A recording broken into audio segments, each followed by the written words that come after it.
Por lo tanto, a nivel de las empresas también es fundamental entrar en este mundo. Por eso invitamos hoy a Honorio Álvarez, consultor de empresas, sobre el tema primero que es la inteligencia artificial y los límites que se le pueden poner, porque ya hay gobiernos, inclusive como el de Italia, que la han prohibido por un tiempo, e incluso en Estados Unidos hay mucho cuestionamiento a la inteligencia artificial.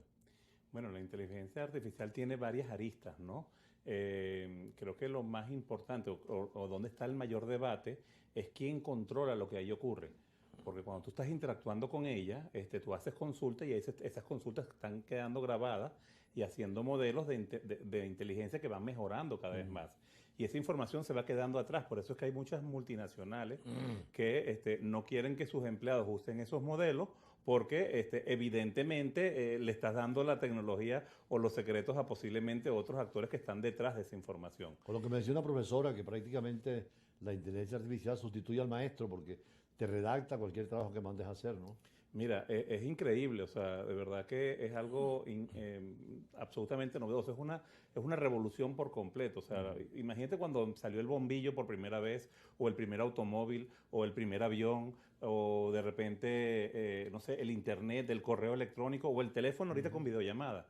Estamos hablando de un brinco completamente que, no, que en este momento estamos empezando a entender, pero dentro de unos años esto va a ser el día a día de nosotros. Entonces, cuando tú tienes una realidad, tú te opones a ellas o la aprendes y ves cómo le sacas provecho. Entonces, los pioneros en este momento que empiecen a entender cómo sacarle provecho para los profesionales y para las empresas, creo que van a tener una oportunidad mucho más alta que cualquier otro en el camino. Ahora, tú bien decías que la inteligencia artificial parte de mucha información que se le da, es decir, con una mega información para ir a aspectos concretos, mientras que en el ser humano el niño comienza de la nada a emplear nuevos conocimientos en sentido diferente.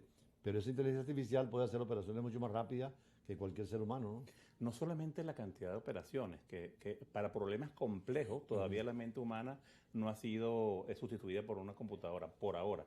Pero el tema es la cantidad de datos que puedes acceder para poder analizar y poder comprender mejor, porque estas inteligencias artificiales, el chat GPT y todas estas cosas, son modelos de lenguaje que utilizan una gran base de datos que interpretan lo que tú preguntas y que además te responden en tal fin. Y empiezas a entablar una conversación con una supercomputadora, con una super base de datos, que el que está utilizando es el que aquella persona que puede aprovechar. Ahora, como todo, hay que aprender a usarla para poder sacarle el máximo provecho en las organizaciones. Por eso las Big Data se han convertido ahora en lo que es el petróleo prácticamente para los países en cuanto a la riqueza que puedan tener para proceder con la inteligencia artificial. Exactamente, porque el poder de la información, cuando tienes el comportamiento de las personas, cuando tienes el comportamiento de las comunidades, tú puedes darle respuesta a problemas que ni siquiera saben que tienen. Entonces, eso te convierte una cosa es tener la data y otra cosa es tener la información. Con estas herramientas lo que te convierte es data en información para poder tomar decisiones. Entonces, hoy en día las empresas en mi opinión, están obligadas e impulsadas a aprender a incorporar esas cosas o esas herramientas a su día a día para poder ser mejor, tener un mejor desempeño. O sea, imagínate una empresa que no la use y está trabajando con las capacidades que tienen tradicionales y una empresa que empieza a utilizar esa herramienta para tomar decisiones. Obviamente, la competitividad entre una y otra es absolutamente distinta y están los empresarios y los profesionales obligados a entender esto para poder sacar el máximo provecho. Ahora, la empresa privada latinoamericana no tiene tantos accesos como la europea con las universidades y el desarrollo que tienen esos países.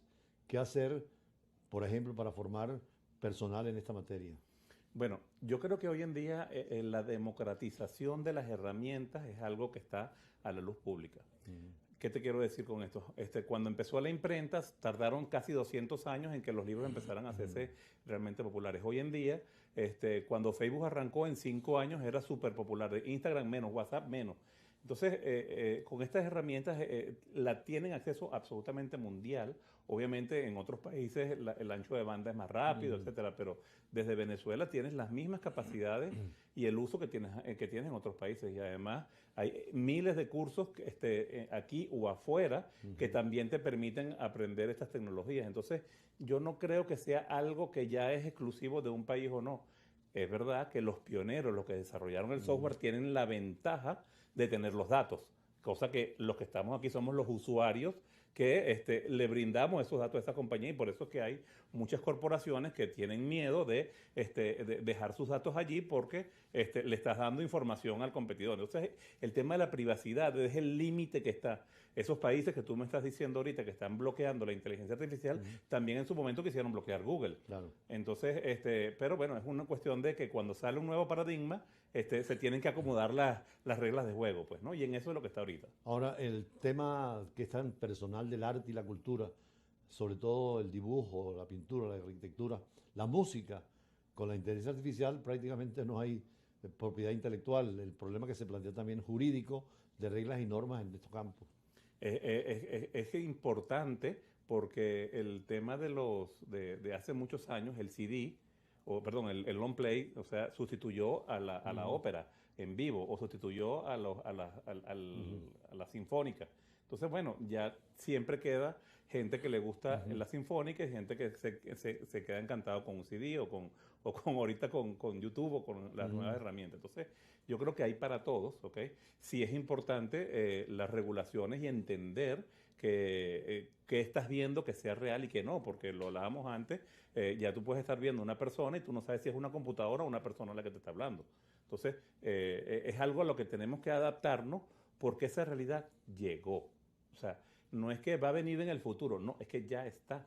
Hay algunos que la están empezando a aprovechar y otros que todavía lo ignoran. Y creo que estos debates, estas conversaciones, tenemos que tenerlas para que sea común de todos y sea democrática para que todas las personas lo puedan tener. Una de las áreas donde más se insiste es en el tema de la salud, de la medicina, que es tan importante, y lo que han logrado ya, que inclusive en Venezuela tenemos técnicas de robots ya que ayudan a la operación y que podría extenderse en favor del pueblo en cualquier país del mundo. O sea que son logros del hombre, pero que hay que controlar legalmente también. No solamente la medicina, que es impresionante, la educación. En la educación te genera, en mi perspectiva, dos paradigmas importantes que resolver. El primero es que ya la gente puede estudiar por sí sola, porque tú estás con una supercomputadora que tiene la base de datos del mundo y que puedes ir aprendiendo todo en función de lo que a ti te gusta.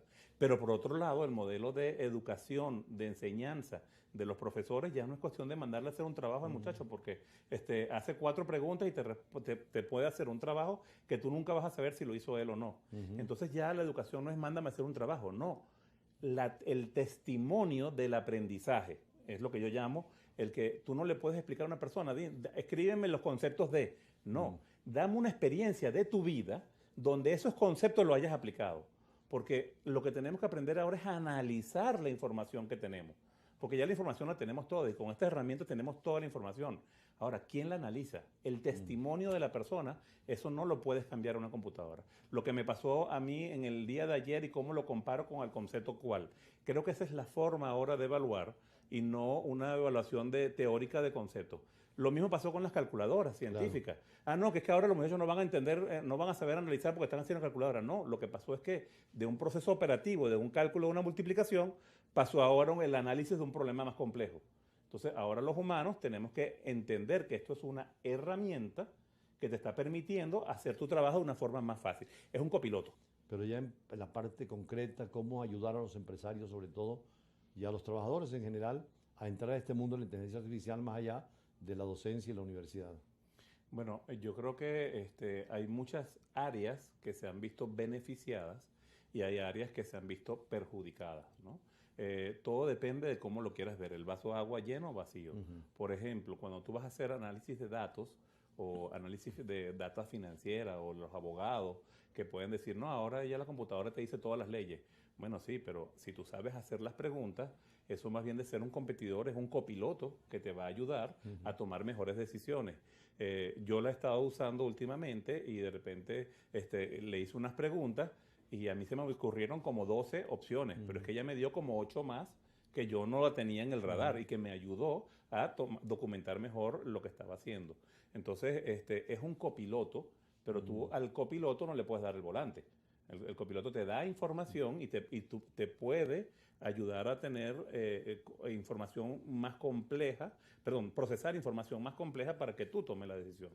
Ahora, en el caso nuestro de Venezuela, para la regulación de normas jurídicas que puedan tener comprensión del fenómeno, porque hay que entenderlo y comprenderlo, y hay que incluso ilustrar a los parlamentarios lo que es la inteligencia artificial. Yo creo que estamos todavía un poco en pañales porque si a nivel mundial todavía se están poniendo de acuerdo, en Venezuela todavía es más difícil, ¿no? No ha empezado ninguna regulación que yo tenga conocimiento, no soy un experto en la parte legal, pero todavía esto queda muchos años porque está apenas arrancando.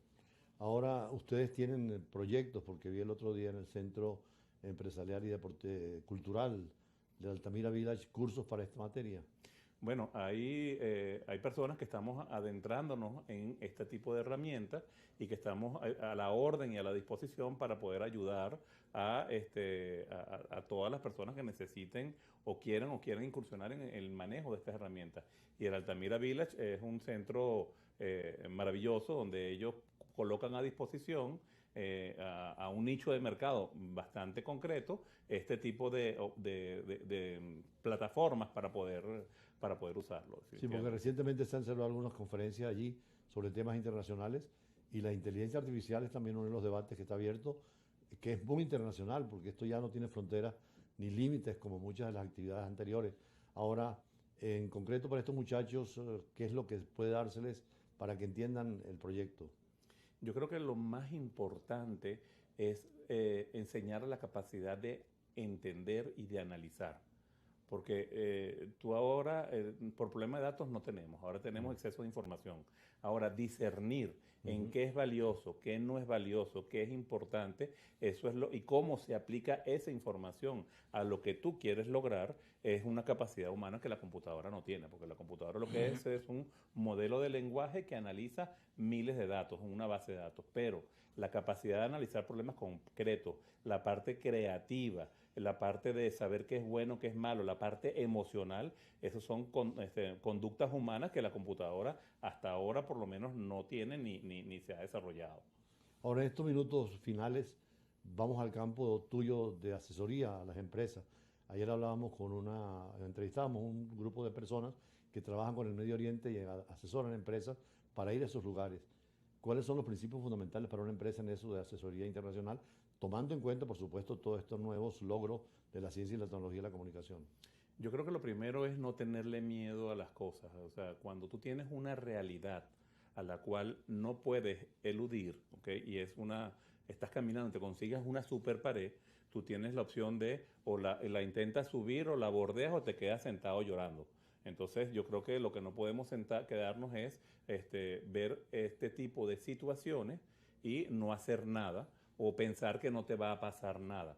Creo que hay que afrontarlo, hay que darle oportunidades a los clientes, hay que trabajar con ellos, escucharlos y trabajar con tu personal. Hay que dedicarle a enseñar a todas las personas que esto es una nueva realidad y tratar de adaptarse a esta nueva situación. Ahora, seguirá habiendo siempre la relación empresario-trabajador y el Estado, por supuesto, también como intermediario en esta actividad.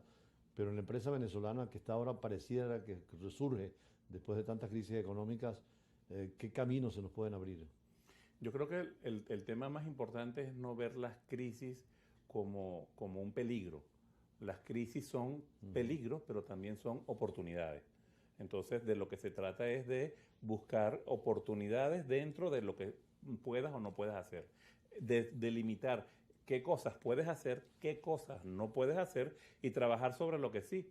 O sea, y hablamos también que el verbo tiene poder. Claro. Si tú crees que todo está malo y que todo te va a venir malo y que lo que viene el segundo semestre es malo, lo más seguro es que eso es lo que te va a vivir. Tengo experiencia con empresas nacionales, no podemos decir nombres, pero donde están cambiando la forma de hacer las cosas e innovando y desarrollando y generando nuevos productos porque definitivamente hay que adaptarse a lo que viene, no a la crisis momentánea que hay aquí ahorita. Creo que hay grupos muy importantes en Venezuela que han tenido que hacer todo esto que tú estás señalando porque no hay la capacidad de importación ni materia prima que viene siempre de fuera. Es muy difícil tenerla acá. Bueno, aquí hay que definir, hablando de regulaciones, este tipo de cosas, por ejemplo, cómo favorecer a la industria nacional versus las importaciones, Exacto. porque la industria nacional genera empleo, genera trabajo, genera una cantidad de cosas y que tiene que verse de alguna forma favorecida en contraparte de las importaciones. Entonces yo creo que ahí en tema internacional hay que ver qué queremos importar y qué queremos producir o incentivar para que en Venezuela se desarrolle. Creo que eso es algo fundamental, que es una mesa de trabajo para otros temas que hay que abordar. En cuanto a la preparación técnica, sobre todo para el empresario mediano, porque todos quieren carreras tradicionales, me imagino que también no haya una educación dirigida a oficios y artes concretas, que es lo que está viviendo más la sociedad. Mira, hoy en día con la tecnología, ¿ok? Y Venezuela es un país que tiene acceso a la tecnología, eh, no hay límites. O sea, yo conozco personas que están viviendo en Venezuela y que trabajan en Brasil, Ujú. y viceversa, personas que viven en Inglaterra y trabajan en Venezuela. Claro. O sea, ya no hay límites. Si hay algo que nos dejó la pandemia y el teletrabajo es que no tiene, o sea, si tienes una capacidad desarrollada y te preparas para ello, puedes trabajar fuera de límites, inclusive desde la comodidad de tu casa. Entonces, ¿a dónde tenemos que afrontar? En tener que ser flexibles, quiénes tienen que venir, cómo puedes potenciar tus recursos y desarrollar a tu personal. Yo creo que desarrollar y mantener un personal altamente entrenado es mandatorio para poder sobrevivir en los próximos años. Los organismos que representan estos grupos, por ejemplo, la Fedecámaras o organizaciones similares, ¿cómo llegarles también a esta nueva conciencia con estas nuevas tecnologías? Yo creo que lo que tú hablabas, hacer foros, hacer estos espacios, empezar a conversar acerca de este tema, ya que es algo que llegó para quedarse. O sea, es como si que en este momento no existiera el bombillo y por allá hay un loco que se llama Thomas Alva Edison que genera un bombillo y nadie se ha enterado. No, ya aquí si nos enteramos no podemos hacer de que no sabemos. Yo creo que la gente sabe, escucha, pero como no inventa, no trata de desarrollar este tipo de recursos o herramientas que tenemos a la disposición. Para terminar, Honorio, ¿cuándo serían aproximadamente y qué concepto tendrían para estos cursos sobre inteligencia artificial? Bueno, yo creo que es cuestión de mantenerse activo con las redes sociales y ver cuándo se va a formalizar este tipo de cursos en tus redes, en las mías, y poder estar pendiente para esas informaciones que Puedes dar tus redes si quieres. Honorio Álvarez, arroba Honorio Álvarez, Honorio con H, en Twitter, en Instagram, en Facebook, en todos lados. Bueno, muchísimas gracias, doctor Honorio Álvarez, por este acercamiento a un tema que lo vamos a seguir contemplando porque es lo más revolucionario dentro de los últimos tiempos y hay que estar al día en la formación y en la información sobre este tema. Más adelante vamos a tener al embajador de Bolivia para conversar sobre temas de política internacional. Ya regresamos.